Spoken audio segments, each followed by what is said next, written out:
jusqu'à ce niveau-là. Et c'est la raison pour laquelle nous tirons la sonnette d'alarme. Il ne faudrait pas que nous arrivions aujourd'hui à une situation où le premier citoyen d'une province devienne le premier corrupteur de la province. Parce que pour arriver à la tête de la province, il devrait passer par l'achat de ces voix de certains députés provinciaux qui sont corruptibles ou qui se vendent au plus offrant. Et c'est une réalité. Il faut arrêter de se voiler la face. Pour une fois qu'aujourd'hui, nous démontrons et nous donnons un coup de pied dans la fourmilière en disant que ça suffit. Ces histoires de corruption, ça suffit. Il faut les dénoncer. Il ne faut pas seulement les dénoncer, nous, en tant que candidats, mais eux, qui sont des députés. Lui, là, comme il est là, s'il y a une ou deux personnes, même s'il n'y en a qu'une, qui s'est approchée de lui pour lui proposer de l'argent, qu'il dépose une plainte. Pourquoi aucun député jusqu'à ce jour ne l'a fait? Les députés sont nos représentants. Pourquoi ne le font-ils pas? Personne, même lui, il a dit, même, on a rencontré Peter Caron, il nous a dit la même chose. Ils entendent ça, ils ont mis ça dans les réseaux sociaux, mais personne n'est au courant de ça. Écoutez, c'est bien que vous citiez Peter Kazadi. Je suis heureux de voir, par exemple, que dans l'UDPS, qui aujourd'hui a un certain nombre de députés provinciaux, lorsque nous allons voir les sénateurs qui vont sortir, heureusement, ils pourront donner leur voix à des députés à des candidats, UDPS. Si pas UDPS, au moins du cash. Et c'est ce qui va se passer. Il y aura difficilement des candidats ou des députés provinciaux UDPS qui vont aller voter des personnes de l'extérieur. Et c'est normal. Pourquoi c'est normal? Parce que, rappelez-le-vous, l'UDPS, l'UNC, les candidats qui étaient dans le cash, n'avaient pas des multitudes de plateformes dans lesquelles ils ont été jetés leur voix. Ce sont des personnes qui ont voté, du moins qui se sont présentées sur base d'une conviction. Et cette conviction, ils vont la mener jusqu'au bout. C'est pour ça que je dis, ce ne sont pas tous les députés qui sont corruptibles, mais une partie des députés. Et aujourd'hui, moi je retire encore une fois, je tire ma sonnette d'alarme. Les députés sont nos élus. C'est à eux de montrer du doigt ceux qui se permettent de venir leur proposer de l'argent. Et s'ils ont des preuves, s'ils ont des collègues qui leur disent, moi on est venu me proposer ceci, ou bien qu'ils viennent leur... Eh bien que eux puissent comment dirais-je, le dénoncer aussi. On va terminer ce sujet, on va le clôturer, mais il y a quelque chose que tout le monde ne comprend pas. Oui. Vous avez tiré la sonnette d'alarme, vous parlez, vous voulez les changements, le président Tshisekedi veut les changements, les plus anciennes pratiques doivent changer, mais bizarrement, pourquoi, vous qui voulez les changements, pourquoi le procureur de la République ne saisit pas de ces dossiers, par exemple, pour enquêter, pour savoir si réellement il y a corruption et mettre hors d'état de nuire Je pense que je l'ai dit en début d'émission. La justice est indépendante. Nous menons des actions. En tant que citoyens congolais, nous allons déposer nos actions, nos plaintes dans les services nécessaires.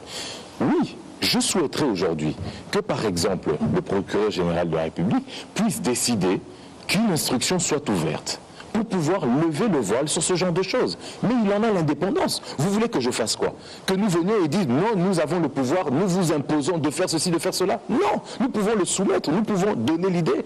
Justement, c'est la raison de tirer cette sonnette d'alarme pour que justement les autorités de la justice, des institutions de notre pays puissent prendre le mal, comment dirais-je, à bras le corps et pouvoir nous aider à combattre ce mal. Encore une fois, nous voulons le respect des lois, nous voulons le respect des textes. Cela sous-entend donc que nous respectons l'indépendance de la justice. Vous ne me verrez pas aller rentrer dans un bureau d'un procureur, dans le bureau d'une autorité de la justice congolaise pour lui dire tu dois faire ceci, tu dois faire cela. Non, non, non, non. Nous allons venir avec des documents, avec des éléments. Nous les déposons sur la table et nous demandons à la justice, en toute impartialité, de faire son travail. C'est ce que nous demandons.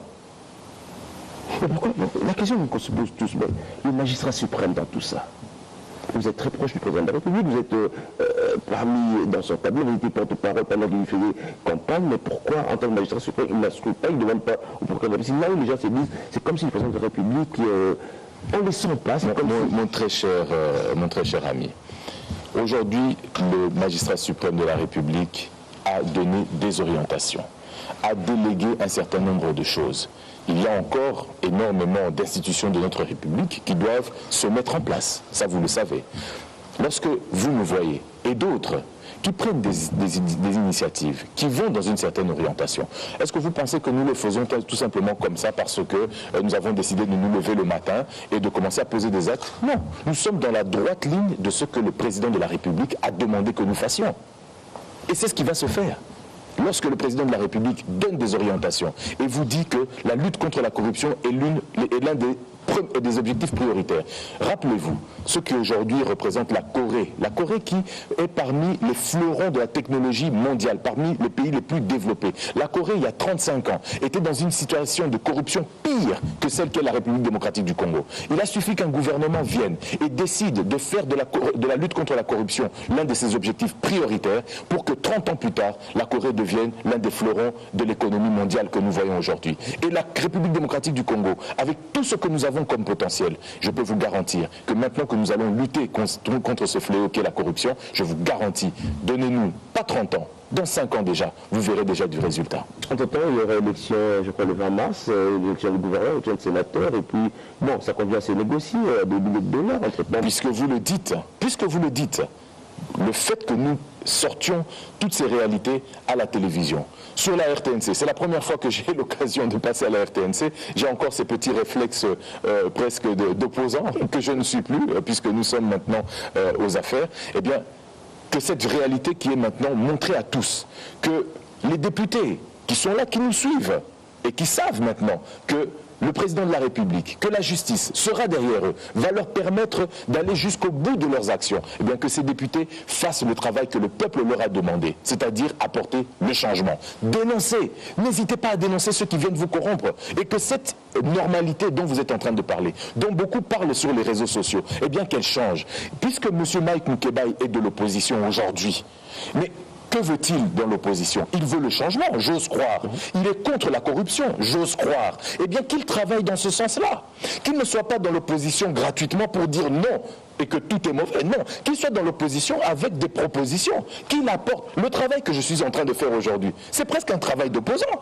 Eh bien, opposant à quoi? Opposant au système qui a prévalu pendant trop d'années, qu'aujourd'hui les gens considèrent être normal. Et grâce aujourd'hui à la présidence du président Félix Tshisekedi, mais surtout aussi à toute cette énergie qui a été apportée pour le changement. D'ailleurs, cette formation s'appelait comment? Cap pour le changement. Eh bien, si vous voulez la continuité, ce ne sera pas le cas. Maintenant, c'est le changement. Et ce changement va se faire dans toutes les institutions de notre République. Tous les citoyens congolais, là où ils se trouvent, qui se retrouveraient face à des cas de corruption. Et ces cas de corruption ne sont pas seulement au niveau comment dirais-je, des députés, ce qui est très grave, puisque les députés sont les représentants du peuple. Mais allons dans la police. Allons dans les services de l'administration nationale, allons dans la douane, allons dans la DGI, toutes ces fuites de capitaux. Si aujourd'hui le peuple congolais se battait contre cette corruption, cet argent lui reviendrait à lui, le peuple congolais. Parce que ça nous permettrait à l'État de pouvoir payer valablement nos enseignants, payer valablement nos médecins, payer valablement nos policiers, les militaires. C'est tout à fait normal. Luttons contre ce fléau. J'ai envie de vous poser une question que le commun des mortels se pose à la cité. Vous êtes conscient, vous êtes sûr qu'il y a un changement? Mais bien entendu, c'est pour ça que nous nous sommes battus. Nous avons combattu, je vais prendre l'exemple du pendant 36 ans. Pourquoi je pose cette question? Le changement, c'est quoi? Le fait que Joseph Kabila ne soit plus président de la République, Félix Tshisekedi est président de la République aujourd'hui, ou bien le changement, c'est changer toutes les têtes, appareil judiciaire. Lorsque l'on parle du changement, d'abord c'est un changement de mentalité. Ça c'est la première chose. Le changement dans les institutions, il est en train de se faire, ce qui est tout à fait normal. Vous êtes en train d'aujourd'hui peut-être de m'amener vers un débat qui pour moi est un débat stérile, à savoir, est-ce qu'aujourd'hui toutes les institutions, les personnes à la tête des institutions... Je vais à la place du commun du mental, du commun congolais, hein.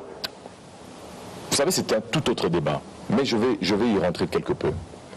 Nous nous sommes battus avec les moyens du peuple, c'est-à-dire quoi? C'est le peuple qui nous a aidés à pouvoir accéder à ce que l'on appelle aujourd'hui la magistrature suprême. Vous vous rappelez, pendant la campagne électorale, il y avait ceux qui battaient campagne avec les moyens de l'État. Il y avait ceux qui battaient campagne à l'américaine, comme ils disaient, avec des moyens qui finalement venaient aussi de l'État parce que pendant longtemps, ils ont pu bénéficier de ces moyens-là. Et il y avait un petit groupe d'irréductibles que l'on appelle le cash, avec le président Félix Tshisekedi, le président Vital Kamerhe, moi-même et d'autres. qui s'est battu en allant de porte à porte, en prenant des pirogues, en prenant des petits avions, et on se moquait de nous. Mais le peuple, lui, voyait. Et le peuple nous a permis d'y arriver. Nous n'avions pas énormément de moyens. Le fait que nous n'avions pas beaucoup de moyens et que nous n'étions que très peu de partis a emmené une situation qui est la situation que nous vivons aujourd'hui. C'est laquelle? C'est que nous avons gagné la présidence de la République, mais au niveau du Parlement, justement, nous sommes quand même, d'une certaine manière, en faiblesse, parce que nous n'avons pas pu avoir la majorité. Mais c'est une réalité, il ne faut pas nous voiler la face. C'est la vérité, c'est ce qui s'est passé. Le peuple a choisi aussi des personnes qui finalement ne font pas partie de la même famille que nous. Ce qui veut dire quoi? Qu'aujourd'hui nous avons deux choix. Quels sont ces deux choix? Soit nous travaillons vers une cohabitation. Ce que l'on appelle une cohabitation, ça veut dire les gens qui ont la majorité au Parlement, c'est-à-dire le FCC, gardent leur majorité et restent braqués et créent. Un, ils vont proposer le Premier ministre. Deux, ce Premier ministre, dans le cas de la cohabitation, va décider de tous les ministres de manière unilatérale. Ok? Et nous allons avoir la majorité présidentielle de notre côté et faire un travail qui sera peut-être un travail en chien de faïence entre le gouvernement, le Parlement, et de l'autre côté, le président. J'y arrive, s'il vous plaît. Laissez-moi terminer parce que c'est très important. L'autre proposition, l'autre solution, c'est ce qu'on appelle la coalition. Ce qui veut dire quoi? Dans l'esprit du changement, vous réfléchissez à trouver une solution pour que nous puissions arrêter cette perte de temps que nous avons eue pendant plus de 3 ans aujourd'hui, même plus que ça, où nous étions tous focalisés sur une seule chose, les élections, où l'économie du pays était mise en pause, où les investissements étaient mis en pause, où l'administration fonctionnait au ralenti, et finalement nous étions tous, concentrés simplement sur les élections, mais aujourd'hui nous devons nous concentrer sur travailler. Et travailler veut dire quoi? Travailler veut dire qu'aujourd'hui il y a une majorité au Parlement, il y a une majorité présidentielle. Eh bien, ces deux-là vont devoir trouver le modus vivendi pour pouvoir réaliser des choses.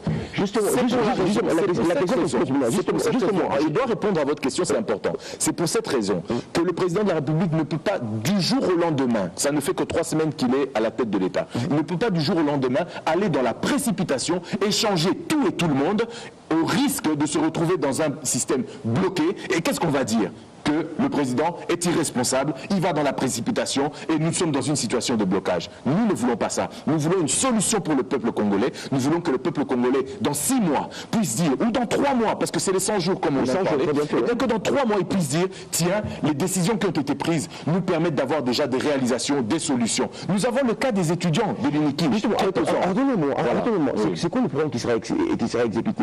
Le programme de Félix Tshisekedi ou le programme du gouvernement FCC? Eh bien, ce sera le programme du président Félix Tshisekedi qui va trouver les voies et moyens pour pouvoir, orienter le programme que la majorité au Parlement aura présenté à un Premier ministre, dont le Premier ministre sera issu, fort probablement, et faire en sorte que ce programme puisse, aller dans la droite ligne et dans l'esprit de ce que le président Félix Tshisekedi souhaiterait. Vous n'avez pas de majorité au Parlement, la majorité c'est FCC qui est au Parlement, ce qui veut dire que les réformes qui ne vont pas arranger ceux qui ont la majorité au Parlement seront bloquées. Raison pour laquelle je vous dis il y a 2 solutions, soit la cohabitation et tout se bloque, soit une forme de coalition, et nous trouvons les voies et moyens pour pouvoir apporter, nous aussi, notre pierre à l'édifice. Pour que, vous savez, il faut arrêter. Vous savez, rappelez-vous en 96-97, lorsque le président Laurent Désiré Kabila est arrivé, on disait tout sauf Mobutu. Mobutu doit partir, il faut tout arrêter, il faut tout... Donc tout ce qui appartenait à Mobutu,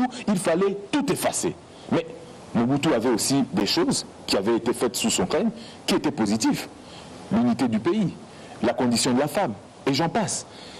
Aujourd'hui, nous n'allons pas faire la même erreur et considérer que tout ce qui a été fait dans le passé par le groupe qui vient de quitter du moins la présidence, que tout était mauvais. Il y a des choses qui ont permis quelque part à certaines avancées. Nous devons en être conscients et nous devons nous appuyer sur ce qui a été bien fait pour aller de l'avant et ce qui a été mal fait, que nous considérons pouvoir en être à l'époque les opposants, mais aujourd'hui que nous puissions modifier cela et trouver des solutions. L'une des premières résolutions, l'une des premières actions, eh bien c'est celle que nous sommes en train de faire aujourd'hui. Cette lutte contre la corruption. Cette lutte contre la corruption, je vous dis et je vous le garantis, lorsque chaque citoyen congolais aura intériorisé ça, eh bien je peux vous garantir que les choses seront différentes. Que les étrangers qui viennent dans notre pays ne vont pas se retrouver dans un pays conquis parce qu'ils viennent avec les moyens et qu'ils peuvent décider de ce qu'un général va faire, décider de ce qu'un ministre va faire, décider de ce qu'un député va faire. Non, ils sauront que ce peuple-là a décidé de changer. Et vous n'allez pas venir à coup de billets pour lui empêcher de bénéficier de ces richesses. Les richesses appartiennent au peuple congolais et nous allons faire en sorte que les richesses de la République démocratique du Congo soient entre les mains des fils et dignes filles de la République. Malheureusement, on est presque arrivé, le temps des impartis touche pratiquement à sa fin.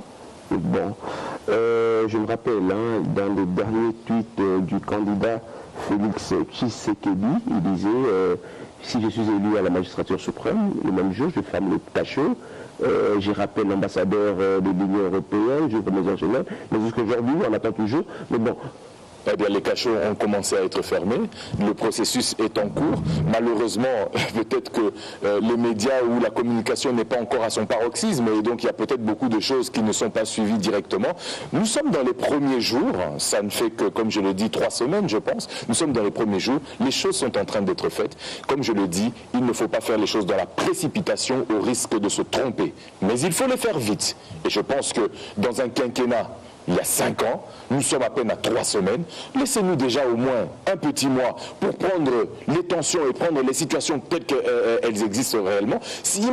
Imaginez tout simplement que le président de la République aurait décidé aujourd'hui, faites sortir tous les prisonniers, tous ceux que l'on considère comme des prisonniers politiques. Et que dans la liste, on vous fasse sortir peut-être des personnes qui sont réellement des coupables, qui ont posé des actes réellement répréhensibles. Eh bien, vous allez dire quoi? Mais il y a des prisonniers que lui-même connaît, qu'il a allé visiter. Le président de la République a dit ceci. Il ne va pas faire des choses qui sont des choses injustes. Si on veut la justice, il faut la vraie justice. C'est-à-dire quoi? On ne va pas aujourd'hui commencer à prendre au cas par cas et dire lui c'est mon ami, lui je le connais et je le fais sortir. Non.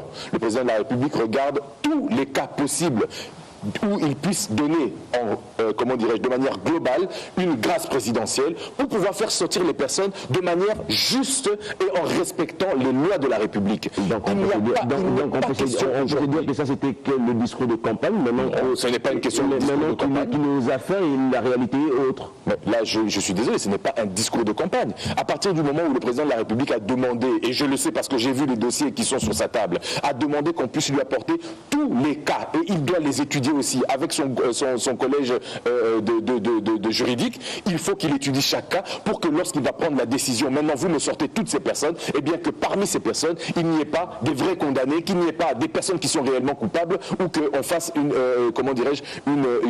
préférence tout simplement parce qu'on était l'ami du président ou qu'on a connu le chef de l'État à un moment donné ou à un autre. Non, nous voulons la justice, nous n'allons pas agir comme certains ont pensé qu'il fallait que ça se passe, continuer peut-être de manière, autocratique. Non, les choses aujourd'hui, c'est qu'il y a un président de la République qui veut le respect de la séparation des pouvoirs, parce que c'est notre constitution qui l'a institué de cette manière-là. Donc soyez heureux, et je pense que même les personnes qui vont quitter les prisons dans les prochains jours, eh bien ils seront heureux de pouvoir se targuer, de dire que je suis sorti, non pas parce que je suis l'ami du président, non pas parce que j'ai connu le président à un moment donné, mais je suis sorti parce que la justice a décidé que mon cas relevait d'une liberté, ou du moins pouvait, bénéficier d'une liberté de ce type-là.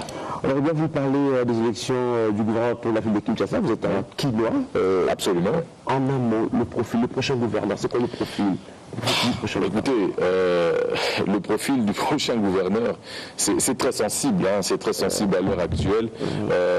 Je pense que personnellement, je vais même essayer de m'abstenir de répondre à cette question et essayer de voir comment est-ce que je pourrais soutenir, moi aussi de mon côté, celui que je penserais être le plus profitable à la ville-province de Kinshasa, qui me tient à cœur, qui est le siège des institutions. Nous ne pouvons en aucun cas laisser passer que ce soit des personnes qui continueraient dans la droite ligne de ce que a été le gouvernorat de la ville de Kinshasa jusqu'à présent. Et je sais qu'il y a des candidats candidats qui ne sont que finalement les prolongements du bras de l'ancien gouverneur. Ça doit changer. On peut aussi se dire que vous êtes du cash, Absolument.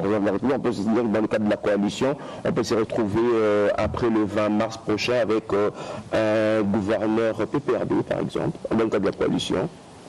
Écoutez, je ne sais pas si c'est ce qui va se passer. En tout cas, une chose est certaine, c'est que nous allons nous battre pour faire passer la personne qui pourra répondre aux attentes du peuple congolais et du peuple de la ville province de Kinshasa. Ne l'oublions pas, qui représente aujourd'hui approximativement, en tout cas plus de 9 millions d'habitants. Certains parlent de 11, de 12. En tout cas, c'est carrément un pays en soi. Vous savez que le Congo-Brazzaville, je crois, c'est 4 millions d'habitants pour toute la République. Le Gabon, c'est, je crois, 2,5 millions ou 3 millions.